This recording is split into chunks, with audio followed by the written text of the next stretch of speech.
Samantala, naging emosyonal muli si Megan Aguilar habang nakikiisa sa pagtitipong nagsusulong na wakasan ang karahasan sa kababaihan.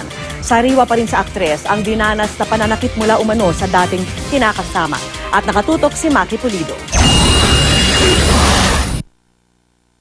Laman ng mga balita si Megan Aguilar kamakailan matapos ang pambubugbog sa kanya ng live-in partner na si Alexander Sanchez.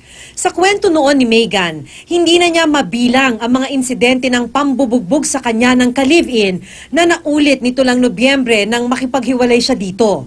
Nagpa-blotter pa sa pulis si Megan pero di niya itinuloy ang reklamo sa pakiusap ng ina ng karelasyon. Kanina sa paggunita ng National Consciousness Day for the Elimination of Violence Against Women and Children, isang emosyonal na Megan ang nagbahagi ng kanyang karanasan.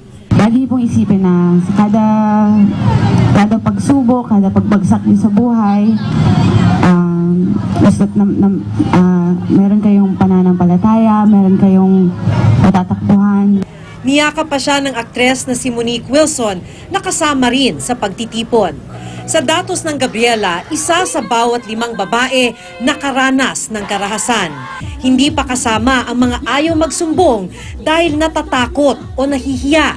Ang nakakaalarma, pabata raw ng pabata ang mga biktima.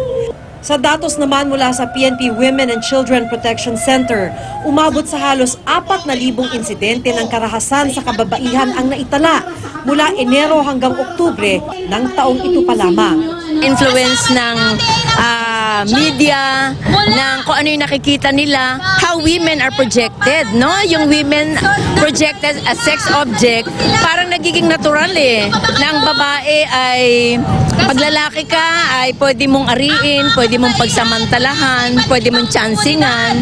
Kung tutuusin, dumarami naman na ang nagsusumbong, pero mahirap pa rin makakuha ng hustisya. Ready na ba kayo sa revolusyon? Ready na! Maki Pulido, nakatutok, 24 oras.